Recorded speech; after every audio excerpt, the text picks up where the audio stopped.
Happy Friday, everybody. Welcome to the podcast. This is Talking Stuff. I'm Jerome Birmingham. That's Andrew Ellis. It's been a few weeks since we've done one of these, and there's been, a couple reasons for that. Number one, up until the last week, there hasn't been a whole lot of things happening on the recruiting front for Ohio State as the Buckeyes and everyone else around college football dives into season prep. Number two, I haven't been home very much because I've been in Columbus and back and forth to Columbus 4 or 5 times a week because of fall camp. And quite frankly, I like to do this show from the comforts of my home studio area here. So sorry. Also, when I am home on those 1 or 2 days a week, I've been trying to spend time with, family. So that's the way it goes, folks. We're doing the best we can. But we'll get more consistent now that the season is back.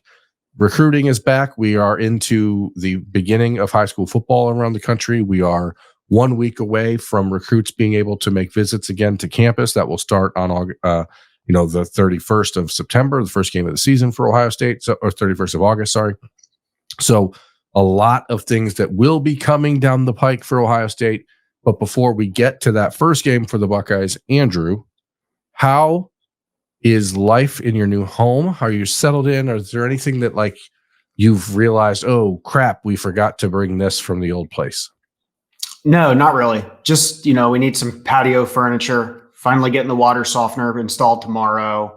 I've been replacing floors at my old house, which I'm the movie Home or the show Home Improvement. I would not be on that show. I don't know what the hell I'm doing. My brother-in-law is kind of taking the lead on that. But it's been a nice transition. Mostly my niece, actually, my eldest niece moved into Ohio University today. So she went down to Athens. I've kind of been helping her with that transition. She's following in my footsteps a little bit. So here in 20 years, she might be balding and on a podcast with you talking about teenage football players. So we'll see if she truly follows in her uncle's footsteps. I bet that's not the case. I hope I'm dead in 20 years. No, you'll be thriving, I'm sure. Dang it. I don't know if I want to. You know who else is thriving? The Ohio State football Buckeyes. They're the number 1 ranked recruiting class in the country. Yes, they did miss out on 2 5-star type offensive linemen in the last couple of weeks, as Josh Petty committed to Georgia Tech, as David Sanders committed to Tennessee. But that doesn't mean the Buckeyes aren't doing anything else, because on Saturday we found out that Javon McFadden will be making his announcement, the 4-star from the Washington, D.C. area, a player that Ohio State has been very, very high on for quite some time, a player that's been very high on Ohio State for quite some time. I think the stars are aligning, Andrew, for Javon McFadden to pick the Buckeyes on Saturday, but it's Maryland, Colorado, I think Florida. I'm not sure. I think there was one other school in the mix there. South Carolina.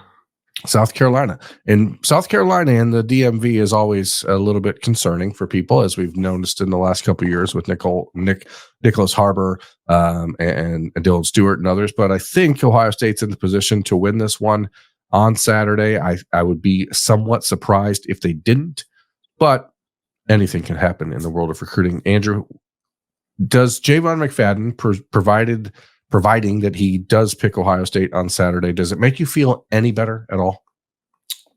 It does make me feel a little better. I think back when he visited, I believe it was in June, and we were kind of expecting a decision to come shortly after that. And then everybody's like, oh crap, here it goes again. Justin Fry was not able to lock this kid up. So I think there's a large segment of the fan base out there, probably myself included, who would have ridiculed Fry had he not gotten this kid. And now that Ohio State looks poised to get this kid, I mean, you have to at least give him some credit, because this is obviously a kid that they want. And it did seem like there was a time period there where things were getting a bit rocky.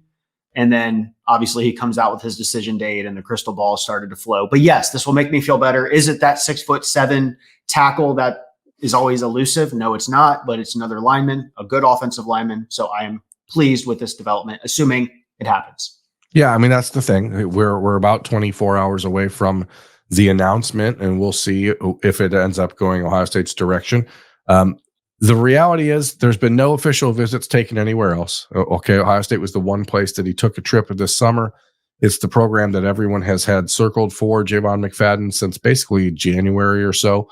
And yes, there was a thought when he made his official visit in June that the Buckeyes could maybe speed things up and wrap it up then. But as we've seen, and this is something I guess people can criticized them for. The Buckeyes do not generally try to like lock in a commitment from a kid on an official visit. It's just not their way. That's especially the case at a position when they're still evaluating other guys and you never know what other moving parts there are. So, when you're hosting 20 kids for the month of June and you're only going to be able to take 3 or 4 of them, it doesn't often hurt to let things play out and see, hey, maybe someone else that we maybe have a little higher on the board says he wants in. That is not what happened here. But there was some concern that maybe Javon was going to run this into the season, take multiple visits. There was a lot of talk about Colorado because he has a similar group of advisors and mentors that Jordan Seaton did. And so, the fact that is not, I almost kind of think that the rumor milling and all of the smoke and speculation about how Colorado is being run as a program right now may have actually helped speed up this decision, because I think that, where there's smoke, there's fire, generally speaking. And there's a lot of speculation and talk online about how dysfunctional things are in Boulder. And I think that the stability of the Ohio State program it may be something that was a push toward like, hey, let's just get this wrapped up because there's not any other reason to do it. Now, again, it's not to say that something strange couldn't happen in the next 24 hours, but it does seem like Ohio State is in a position to pick up commitment number 25. He would be the 3rd offensive lineman committed in a class that I think will probably end up at 4 offensive linemen. We'll talk a little bit more about that shortly. But a week after he decides on Saturday, Phillip Bell, the 4-star receiver from Mission Viejo in California, he'll make his announcement between Ohio State, USC, Washington, UCLA. The question with Phillip Bell, Andrew, if everyone seems to have had for a while, is he a take? Is he a take? And from my understanding, he always has been, but certainly now there's clarity as guys like Vernell Brown and DeCorian Moore and even Jamie French ostensibly is now off the board. So it does open the door for Phillip Bell. And he would be the 4th wide receiver in the Ohio State class. I think at this point I would have him leaning toward Ohio State. But again, we've seen schools, especially the local schools, ramp up NIL offers at the last minute. So we'll see if that happens. I know Washington tried pretty hard on Wednesday of this week to get involved with Andrew Marsh, the wide receiver from Texas, who ended up committing to Michigan. And the Huskies are the school that have been sort of sneakily getting into the picture and conversation for Phillip Bell. So I do wonder if we won't see some similar issues happen over these next 6-7 days. But the relationship with Ryan Hartline is very, very good. Phillip Bell has been very close with Tavian St. Clair, the other guys in the Ohio State class, and I think ultimately that'll help the Buckeyes win that one. Yeah, the only thing I really know on that one is that the USC side does not seem optimistic at all. I kind of forgot about Washington, so I haven't really checked in to see what their guys are saying. But I mean, it seems like it's trending toward Ohio State. Yeah. I believe we've talked about this before, but did you say he is kind of that guy who could play inside or outside, just kind of a versatile piece? Is that how he's viewed? Yeah, he's like 6'2", 180 pounds. Like, he is not a slot guy, but he's also not a 6'4" outside guy like Quincy Porter. So he's much more of the traditional mold of the Chris Olaves that Ohio State has had, but he's a little bit thicker than Chris was coming out of high school. He's a big bodied kid. Like, I can see him easily being a 6'2", 205, 210 pound kid by the time he heads into his second year in high school. Sorry, of college. The Washington stuff is interesting to me only because of the Andrew Marsh stuff that happened this week with Michigan. And if they're getting into some sort of desperation mode, I do wonder if maybe they'll come a little bit more aggressive with NIL than maybe had been discussed previously, which is something I guess we'll have to pay attention to, especially because Ohio State right now in this class, I don't think, because of, the Jeremiah Smith, because of what is expected down the road with Chris Henry, I think the Buckeyes would really like to find a class in 2025 that is relatively cheap which I don't like. I mean, it feels stupid that we even use these terms to talk about high school recruiting, but I don't think that there's an appetite to get too deep into the pockets when it comes to the receivers right now. So the guys that are picking Ohio State are guys that are doing so because they want to be developed by Brian Hartline, because they see the litany of guys that have come before them, and they're willing to take less upfront money in order for longer gains down the road. So I think with Philip Bell, the situation with his mother, who he, tragically, she passed away about a month and a half ago. I think this is a kid who is super mature for his age. I had a chance to really get to know him a little bit during his weekend in Columbus for his official visit. He's just a really mature kid who's seen some shit, pardon my language. So I think that he's someone that is not going to be necessarily prone to the glitz and glamour that might be thrown his way in the next week. So I think he's kind of the perfect fit for Ohio State. And it doesn't preclude Ohio State from continuing to chase another wide receiver down the road, which we'll talk about, I'm sure, more in this episode with Jerome, Myles, and Preston Bowman. But it's getting clearer that Brian Hartline wants 4 receivers in every class, and it seems more and more likely that they have to do it, especially with the idea that we're going to move ahead to the 105 scholarship era. And I apologize for my voice, folks. I think I'm getting a little bit of a cold, a lot of back and forth, running myself ragged. And it's also after midnight on Friday morning, and I had a long day of travel back and forth to Columbus and all that stuff. So sorry if I don't sound myself. No, you're good. I was just going to say, if Philip Bell is the final piece to Hartline's 2025 receiving puzzle, and that's looked at as a down class for him, I mean, that's when you got it good. When you've got Quincy Porter, who's high 4-star, potential 5-star guy. You've got Philip Bell, who's a 4-star everywhere. You've got Desi Jones, who's that kind of slot guy. And then you've got a freak athlete like I'll just call him BP Miller. Penn. Yeah, Bod Penn, BP Miller. As that high ceiling, ceiling is through the roof, but needs developed. If that's your meh class, I mean, it just shows how just ridiculous he is on the trail. Yeah. And the reality is this class will be the worst class that Brian Hartline has signed, in his time at Ohio State. It certainly even will be less highly regarded from a ranking standpoint than the 2022 class, which has not panned out. Kojo Antwi is the only of those 4 guys that are still on the roster, but Kojo Antwi, Caleb Burton, Caleb Brown, and Keon Grays were all top 100 prospects. So that class was viewed as a bad class, but they were all top 100 prospects.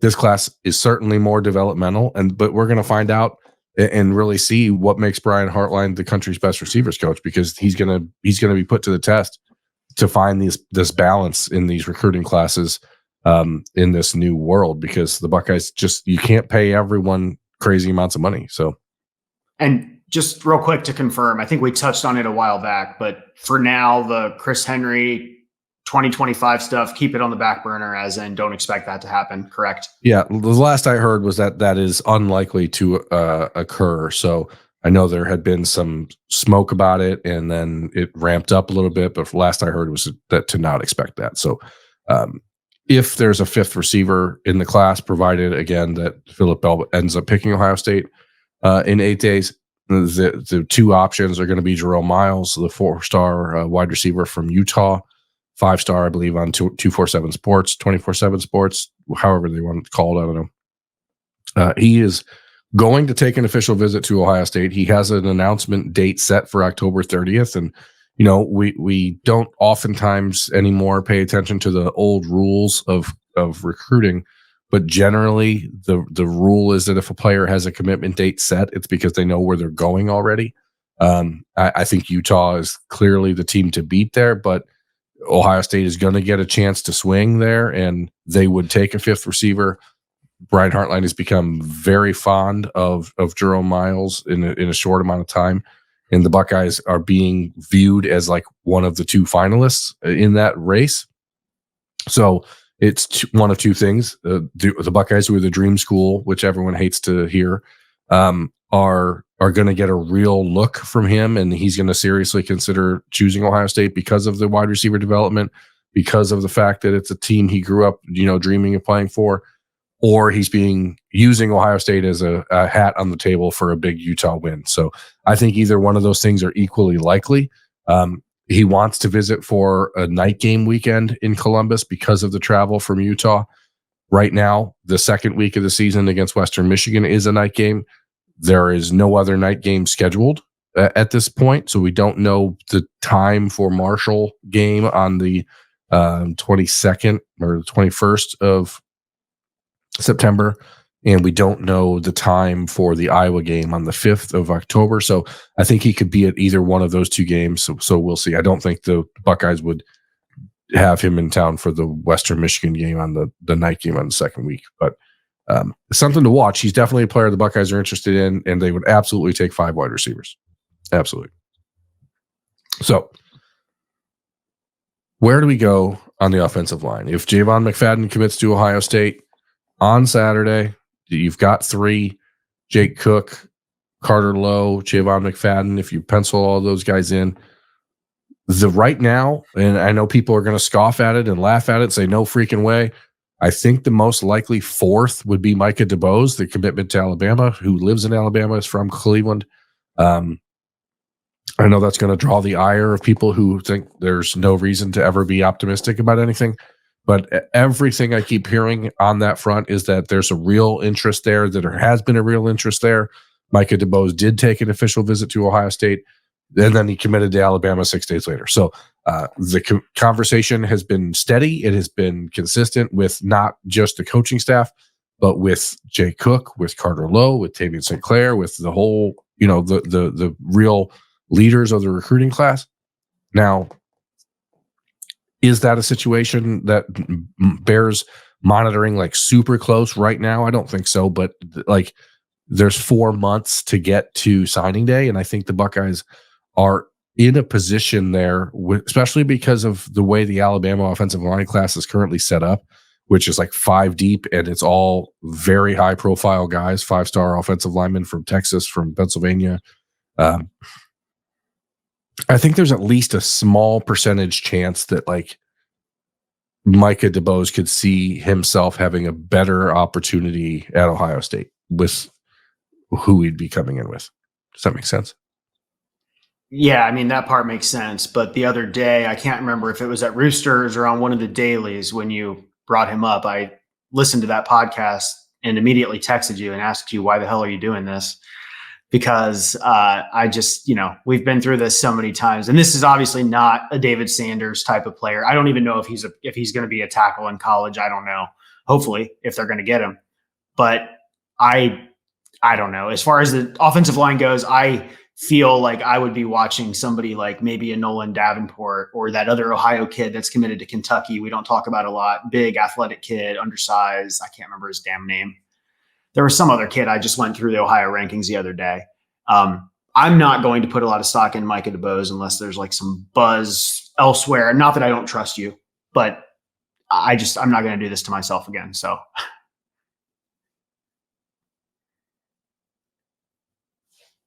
You're muted. I'm muted because I was taking a drink of water.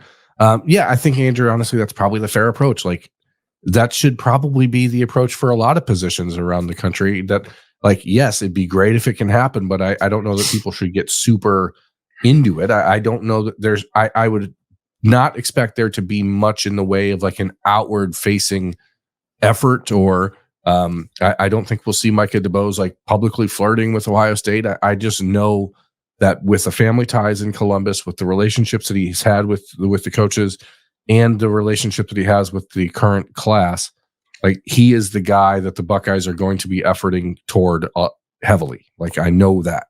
The question is, does it end up working in their favor? guys you brought up, like Jermeel Atkins from Trotwood Madison in Ohio, like that's a guy who, and this is not meant to be a knock on Kentucky in any way, shape, or form. If Ohio State offered him on November 30th, he would probably end up committing to Ohio State. So you don't need to make that sort of maneuver now. You need to monitor him. You need to evaluate the hell out of him in these first couple of weeks, because he is a big kid, like super big body, 6'8", 300-pounder. Like those are the types of players that, again, as we move into the 105 scholarship era, I think you have to have on your team. I think you can't let depth like that and guys who are going to be developmental guys just go somewhere else because we don't have the time to develop them, especially when it's no longer a wasted scholarship. Like now you have the opportunity to give that kid 3 years of development and see what happens. But Micah DeBose, who I agree is not likely to be a tackle in college, but he is a player similar to like Austin Saraveld, who can move inside or outside. Even Carter Lowe, who's longer than DeBose and probably more of a pure tackle body, is someone who, depending on how things work out roster-wise, could play inside. Like the Buckeyes want guys who are versatile enough to play all those spots, unless you get the rare Paris Johnson, David Sanders type freak that you just know for sure is a tackle. I believe that the Buckeyes will sign 4 prep high school players on the offensive line. I think that the Micah DeBose stuff is worth paying attention to as we get into October, November. Probably not so much right now, but I think what happens after that, and just to try to get ahead of it, we fully expect that Josh Fryer and Josh Simmons will both be off to whatever's next for them after the season. I think that the Buckeyes will try to sign 4 high school offensive linemen and then go very aggressive after 2 starting tackles in the transfer portal for next year. Because again, no matter how many guys they sign in this class, none of them are going to start next year at offensive tackle. So it doesn't really change much. What's interesting is that there are players, Nolan Davenport.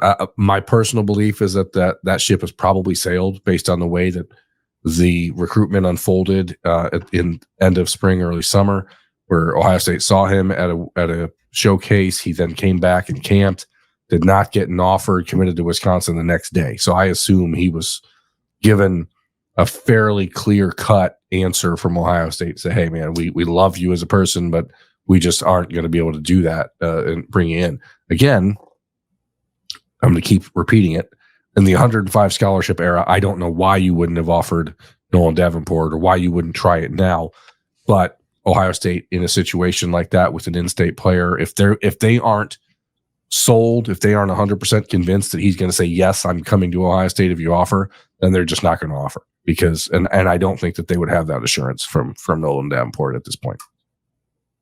Yeah, I'm with you. I mean, I guess I'm kind of watching DeBose a little bit. And then you're not. You don't trust me. I do trust you, but like if they land McFadden, that's an interior guy.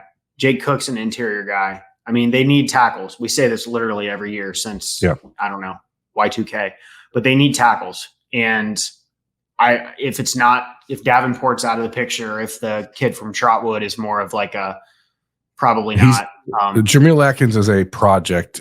He is a project. Okay. So you just have to, you could take him and stow him away for 3 years and then see what he's like, but it doesn't solve the problem on the roster. You know what I mean? Like it just doesn't. You're much better off finding a freshman offensive tackle who started somewhere else around the country and bringing in that type of guy, like bottom line, like, and I think it's going to take a recalibration of the Ohio State fans' mind to get wrapped around the idea that is the way that the Buckeyes, like I'm almost of the mindset at this point where for every 3 prep players you bring in at a position, you need to bring in a transfer. Like that's kind of where I am. Yeah. And honestly, with that Atkins, I literally just looked at the Ohio rankings and looked for the letters OT next to a name. So I don't know anything about him. I just saw his measurables. I'm just watching the portal. I mean, I remember a time where they brought in Josh Simmons, and I was like, why the hell are you bringing in this kid from San Diego State who had a PFF grade of like 7 or something? And now, I mean, you and Bill and Austin have talked about it. He's, I mean, probably squarely in the mix to be drafted in the first couple rounds. And you always talk about it. Offensive line is just so hard to project and pinpoint and plan. So I don't know what's going to happen, but they got to do something. Yeah, and they're gonna, and that's, I mean, I think if there's, and I'm not even going to say this about Justin Fry, I'm going to say this about Ohio State as a brand.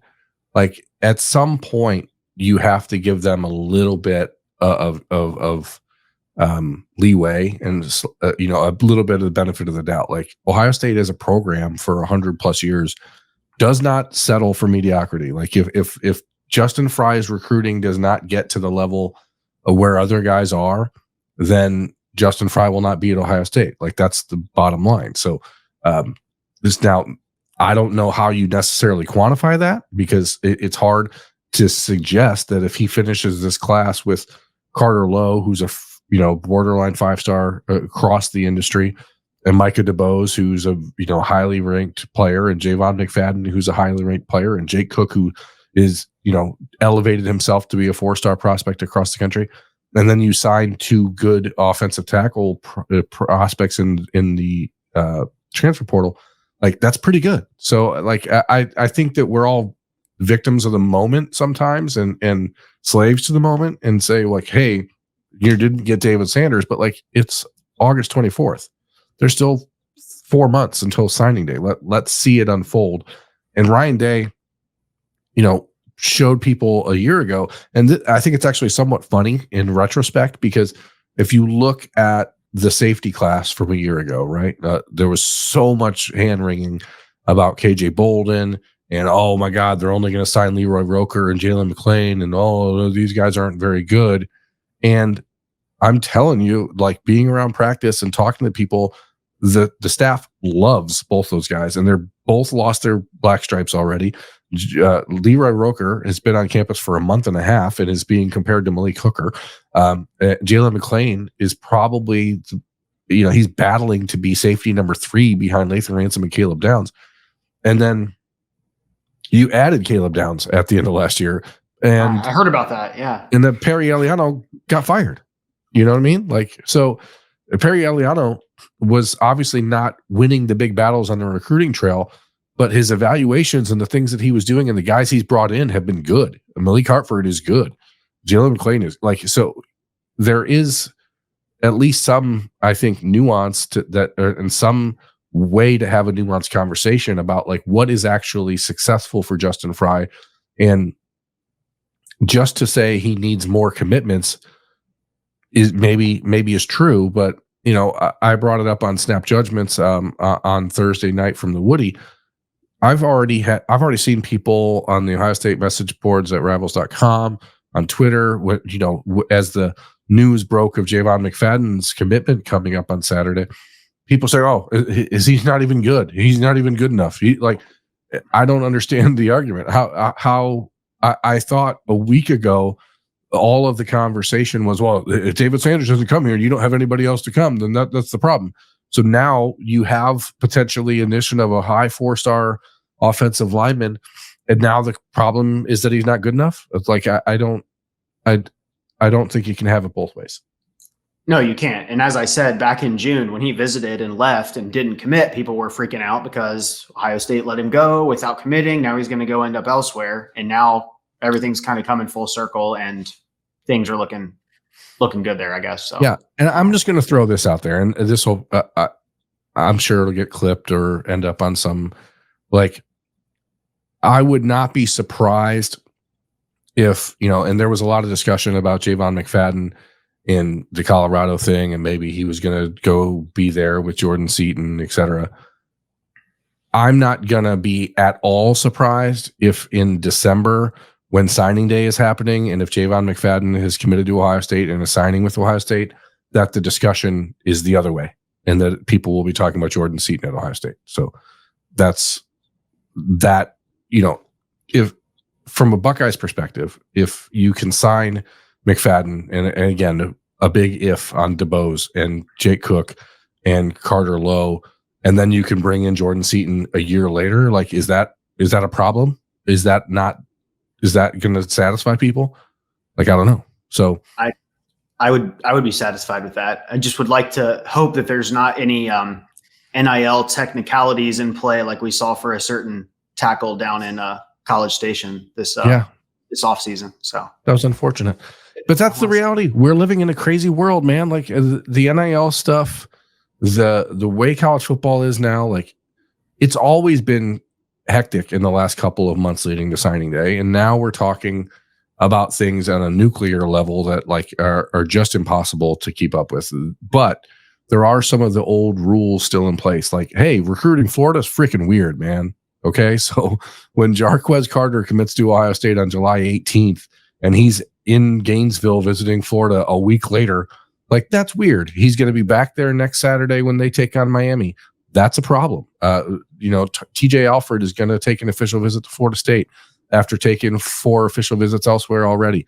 Like that's a problem. When Naeem Offord, who's been all over the country, is going to go back to Oregon for the Ohio State game against Oregon on October 12th and is very likely going to spend more time at Auburn and Alabama, that's a problem.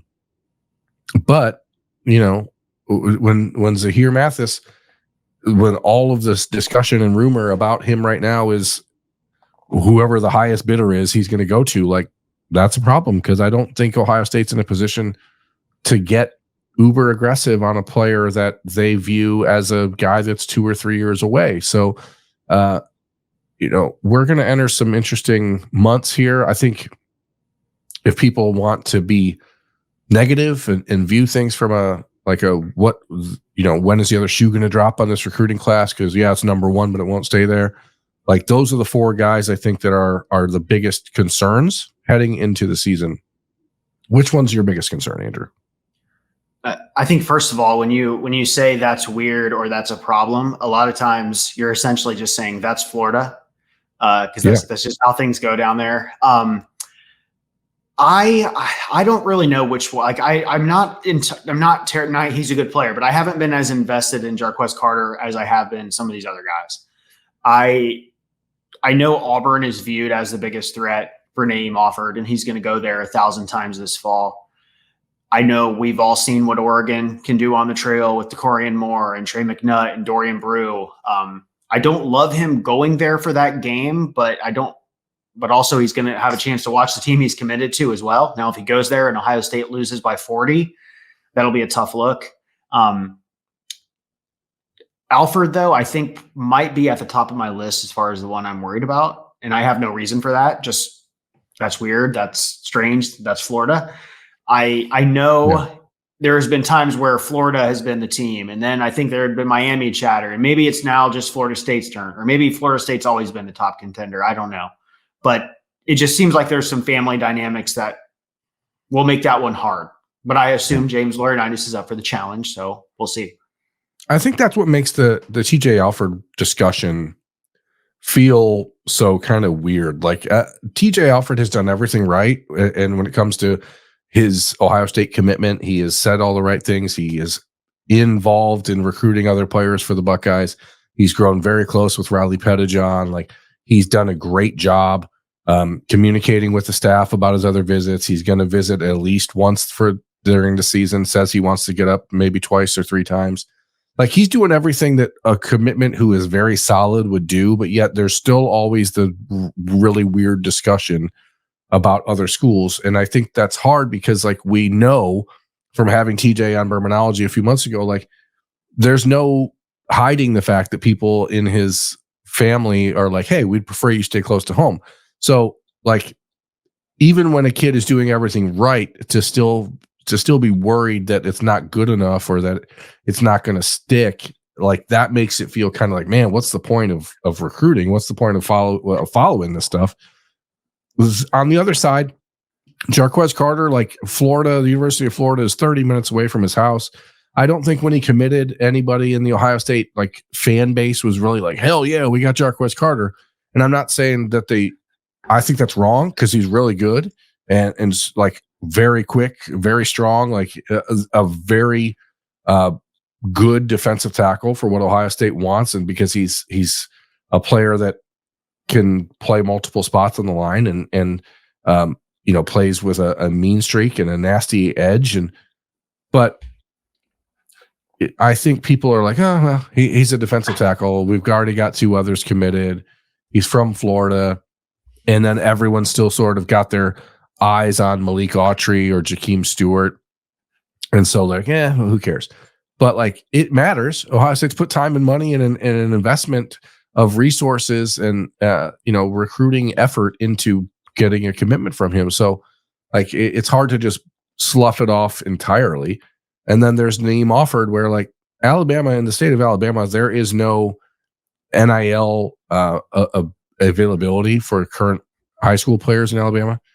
And that family is spending a lot of money to go to visit Oregon multiple times. So either A, Oregon is finding a way to reimburse for the trips, which is obviously against the rules, or they're just really wanting to experience things on a level that I don't think we've experienced before. Even like the days of Sean Wade and all that stuff in his recruitment, that was just visiting the local schools. It wasn't going, and he made a couple trips to Alabama, but that trip across the country to Oregon is not an easy one to make.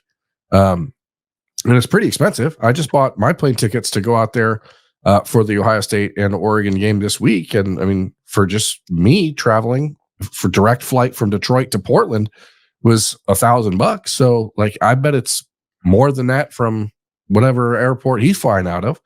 And then you multiply that by 3 people, and then you talk about hotels and all the other stuff. Like, again, unless Oregon's finding a way to reimburse for the trip, which they shouldn't be allowed to do, it seems like just the decision to keep going back there is weird. But as you mentioned, it's very likely Auburn that's the real concern there for Ohio State, not Oregon. So like, man, I don't know. I've seen a couple people on Twitter and on the Ohio State message board at rivals.com, like, why do we follow this stuff anymore? Why? And I'm like, well, I'm glad you do, first of all, but I can understand that it feels like less pure, Am I just old manning it? Am I just getting, get off my lawning it? I mean, a little bit, but you're also not wrong.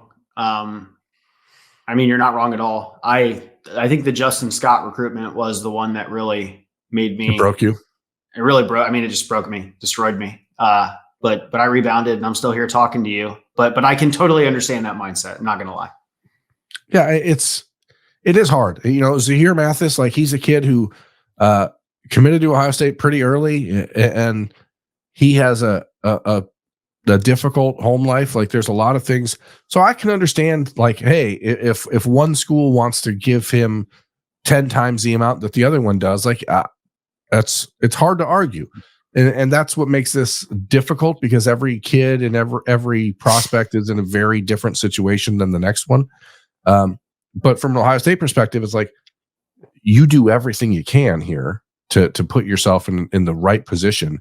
And then you get to the crunch time, you get to the stretch run, and you really have no idea what these kids are doing. And you're sort of at the mercy of people that are very likely telling you one thing and doing another. And on the flip side of that, Andrew, there's Ohio State who's trying to flip Malik Autry from Auburn, or Turbo Rogers from Alabama, or Preston Bowman from Kentucky, or, so like, it's not like it's a one-way street. But I think when you have the number 1 class in the country and everyone knows that it's built on the backs of recruits that are maybe from traditionally difficult to recruit areas like Florida, or areas that Ohio State has not had success in traditionally. They've not signed a player from Alabama since 1981. We're not even talking about Zion Grady, or who could be in these conversations as well. So like, it does feel like the Buckeyes are going to have a lot of work to do to maintain this class, but they're also in the position where they're going to be the aggressor trying to flip from other schools. So welcome to 2024. Yeah. Welcome to it. It's the flip, take it, the flip giveth, the flip taketh away. I don't know. I'm not sure what. Maybe Ohio State will flip David Sanders. That'd be pretty neat, wouldn't it? Yeah, but it's also we know they're not alone either. Like, I mean, Nathaniel Marshall, the high 4-star defensive lineman from the Chicago area who's committed to Michigan, Steve Wiltfong put in a prediction for him to flip to Auburn. Like, it's something I tried to talk about earlier this week when it came to the David Sanders discussion. Like, I think there's a Big Ten problem. In that the Big Ten is still just way behind, and excluding Oregon here because clearly they're not behind. They are well versed in the ways of the SEC, but like Ohio State and the Big Ten are still just very reluctant to go all in this world of recruiting because there are no guardrails, and everyone's like just waiting for some to be applied.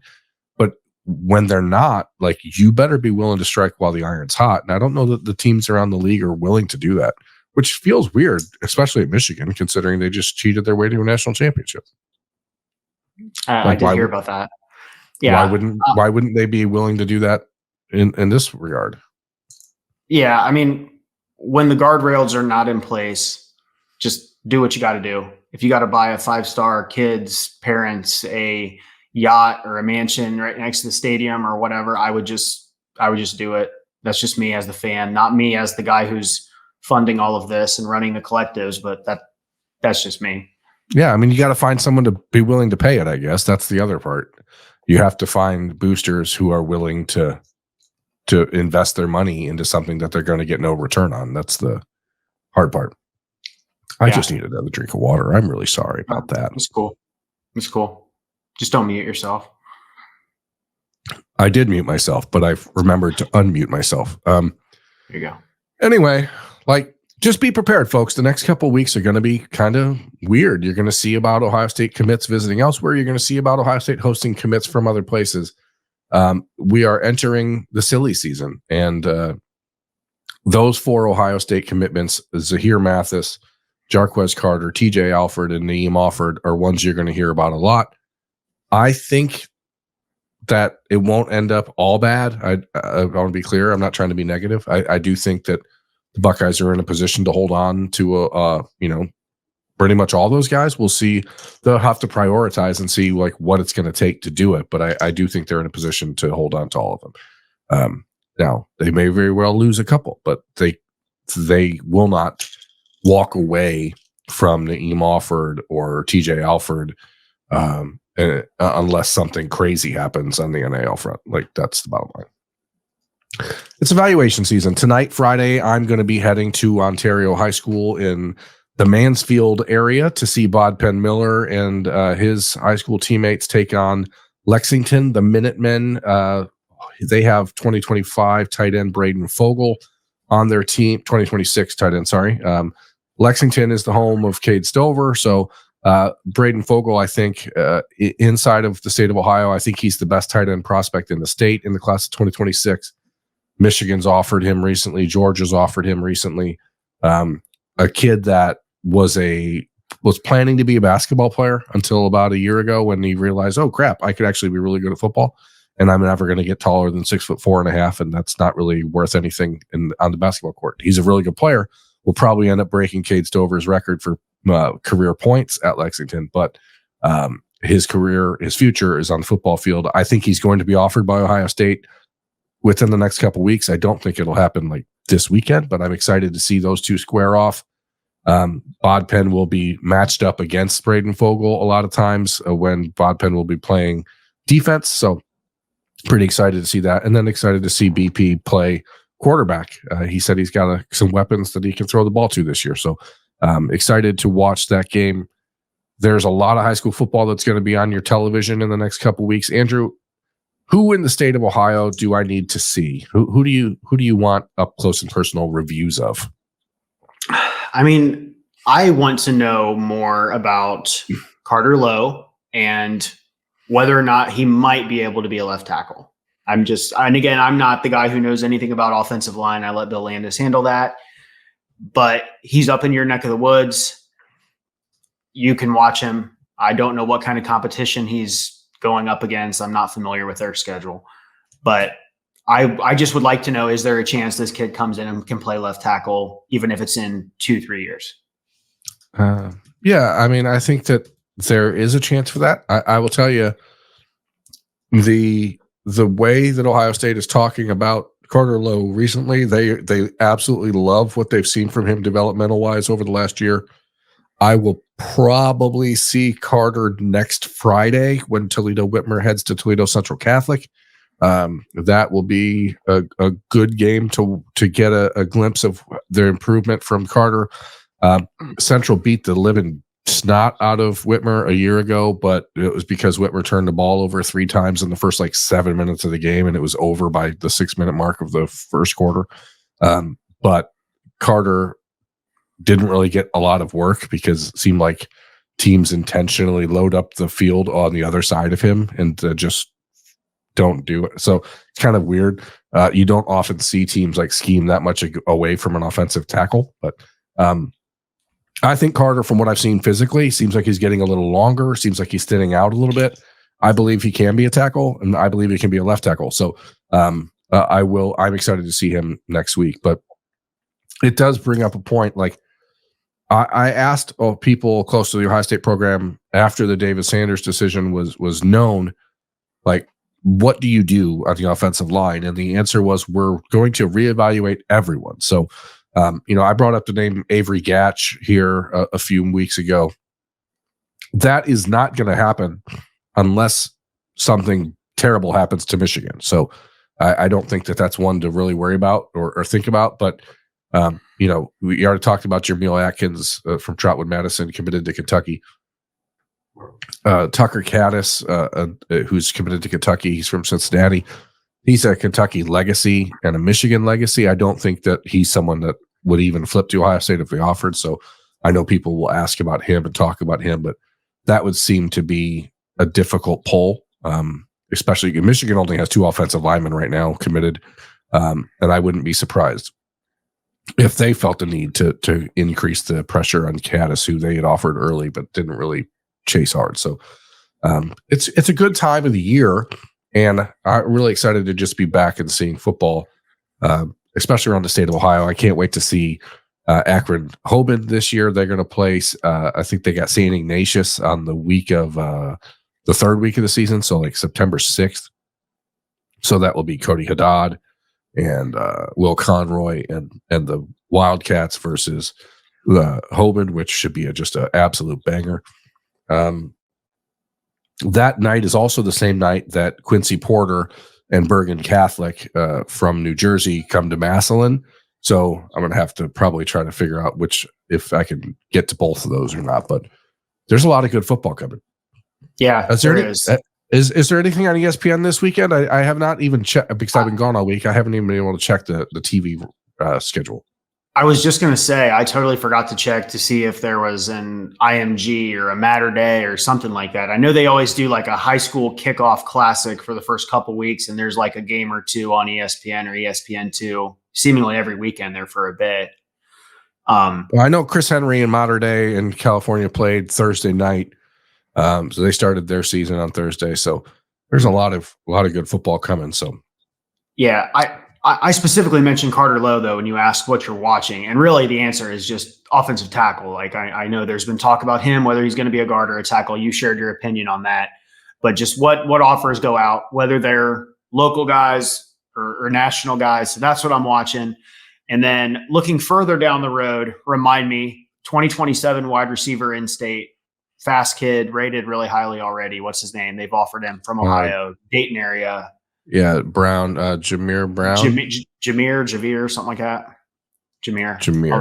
I could have looked it up myself, but I'm lazy. So Jameer Brown at Wayne. Yes, I want to see highlights of him to see if the Ted Ginn tier speed label is accurate. Some of the highlights I've seen have given me hope that there could be another chosen one. So yeah, he's got some special physical traits. So gonna like to see him get a little bigger. I think he's just about 6 foot and maybe about 155, 160 pounds right now. So, but that's fair. He's entering his sophomore year of high school, but he can flat out fly. That's for sure. We saw him at camp, and I saw him at the Under Armour camp in April, and I was really impressed by his speed. I didn't think he was particularly adept at catching the football at that time, but then I saw him at the Ohio State camp in June, and he was way, way better. So maybe he just had a bad day in Canton, because that happens. We all have bad days sometimes, like I'm having right now as my voice continues to just absolutely croak on me.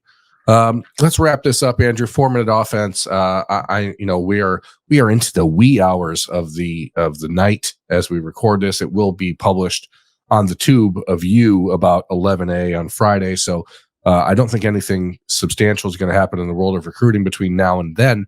But just as a disclaimer, if something crazy happens between now and the time this publishes, and Andrew asks about it on the 4-minute offense, sorry, we didn't know. Yeah, got to put that disclaimer out there. So when you look at the top guys in the state right now, and many of which are committed, most of which are committed, there's like that top group that's not, there's the elite of the elite guys that are not committed to Ohio State yet. So I'm talking the Justin Hills, the Trey McNutts. And then down the road, down the list more, you got some of the other names that we've talked about a little bit. Nolan Davenport earlier, Dwayne Galloway, those types of guys, Preston Bowman. Just off the top of your head, any of those out of those names, whether it's the A+ tier or the down a bit tier, are there any of those guys that you would envision, if you had to pick one, ending up at Ohio State when all is said and done?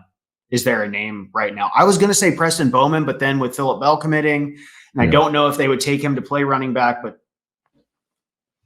I think that they would take Preston Bowman. I think they'd take Preston Bowman if they could, regardless of what happens with Phillip Bell. So I would definitely have him on the list. I would be shocked if he does not take an official visit at some point to Ohio State. The one name that we don't talk about much, and I need to do some homework to see if there's any reason to talk about him more, but especially in the event that something happens with the commitment of Zahir Mathis, is Cedric Works, who's committed to Kentucky. I think, honestly, if you look at the top 15 recruits in the state of Ohio right now, on the 247 website, like it's a really good class in the state of Ohio for the 2025 cycle. But outside of like that top 3-4 guys, where you're talking Tavian St. Clair, Carter Lowe, Justin Hill, Trey McNutt, like it's not elite. You know what I mean? Like there are question marks. I guess I'd have Bo Jackson and Marquise Davis in that elite group as well. But there are some question marks about pretty much everyone. You know, Kentucky has 3 of the top 11 players in the state committed. Purdue has a top 10 player committed. We see, Miami having Luka Gilbert, Nolan Davenport, Missouri with Dante McClellan, Brandon Caesar, who just committed to West Virginia. Like, it's a weird class kind of in a way. I would love to see Ohio State finally be able to convince Luka Gilbert that he's going to be an offensive tackle, and make him an offer he can't refuse at that spot, because I truly think he's going to be an elite offensive tackle in 3 years' time. So I don't know that they can convince him of that, but that's what I would try to do. Other than that, I think Cedric Works is the one I would pay attention to, because again, I think that we're in a position here with Zahir Mathis where something could go the wrong way. I also really do like, Jameer Scott, who's an athlete down at Mount Healthy in Cincinnati. He's committed to Wisconsin. He's a corner prospect. I think he's a guy that could get a look, and I think he could get a look regardless of Naeem Alford's situation, because I do think they would like a third corner still. So he's one in the state I would be paying attention to. Let me see if there's anybody else that really. Like, you had the one linebacker committed to Missouri, but now with three linebackers committed, that seems out of the question unless something crazy happens. Yeah, I mean, unless you lose TJ Alford, I don't see a need for it. And what would really stink for Ohio State is that Jaden Harmon, the linebacker who had been committed to Alabama from Rome, Georgia, he just flipped to Tennessee, and he took an official visit to Ohio State. And I think that they really, really like Jaden Harmon. So, it would kind of suck to lose the opportunity to flip him, since he's already switched up. If you end up losing TJ Alford, which again, I don't think they will, but I do think that's something to pay attention to. I still think there's a world where Drayden Pavey from Taft High School in Cincinnati, if Jarquez Carter ends up flipping to Florida, Drayden Pavey is a guy I think could be in the conversation. I really like Trey Verdon, who's committed to Iowa State. He's a bit undersized, like 6'2", 230, so I don't think you're going to see him be a guy that gets a lot of looks from Ohio State, but as a player, I really like him. There's some good athletes around the state. There's an offensive lineman at Findlay. His name is Baylor Wilkin, committed to Indiana, who I really like. And another Indiana commit is Paul Nelson, the linebacker from Cincinnati Princeton, who we talked about in the summer. If the Buckeyes missed on Riley Pettijohn, I thought Paul Nelson might have been the next one to get an offer. So I think that there's still a possibility that you could see him back in the mix. But it's a good class around the state. But again, outside of those top 6, it's not really what I would consider elite. And that's why you see Ohio State being kind of willing to let some of those guys leave the state. Yeah, that makes sense. Last questions. And you do not have to say a lot to this. If you just want to answer with a single number, you can. Okay. Let me preface it this way. Okay. You and Bill and Austin always, get to throw out your bold P's and all that stuff. And I would like to make a bold P for the 2025 class. And you can give me a reply from 0 to 10, with 10 being you're absolutely crazy out of your mind and 0 being kind of likely. I don't know if that's a weird scale. That's the weirdest scale I've ever heard. Yeah. Okay. So let's do that again. So the scale. So 10 is going to be a good on this scale. Like I can see that happening. 0 is like you're out of your mind. That's not happening. Okay. So my bold P for the 2025 class is that Ohio State loses one of its 3 defensive tackles that are committed right now. We talked about Jarquez Carter visiting Florida this week. Uh-huh. But they sign Jakeem Stewart. Well, first, Jakeem needs to reclassify. He might not be a pure defensive tackle. I know that too. But provided he reclassifies, I think the fact that he will be in Columbus on November 30th, so that will be 4 days before the signing period. I would put Ohio State signing Jakeem Stewart at a 7.25. Wow. Okay. So I know LSU is going to do anything they can to keep him home. I get it. I think that there's a really real connection with that kid and Alan Clark and Larry Johnson. And I don't know. I think, if he comes up on November 30th and he's reclassified and Ohio State has told him, hey, we've had this spot for you the whole time, comes up for the game against Michigan. If the Buckeyes handle business, that place is going to be absolutely insane. Signing day just a couple days later. Like I like the vibe of that. So we'll see. I do believe Ohio State's in a very good position there. I wouldn't put it like Ohio State 72.5 and the LSU 27.5. Let me be clear. I'm not saying it's like that type of percentages. But it is not crazy at all to think that Ohio State could end up with Jakeem Stewart, like at all. Yeah, and I'm glad you reminded the masses about December 4th through 6th as an early signing period. This is the first year for that, correct? They moved it up? Yes. Okay. That's important coming off that Michigan game. Yeah. I didn't think about that. So it's got my wheels spinning.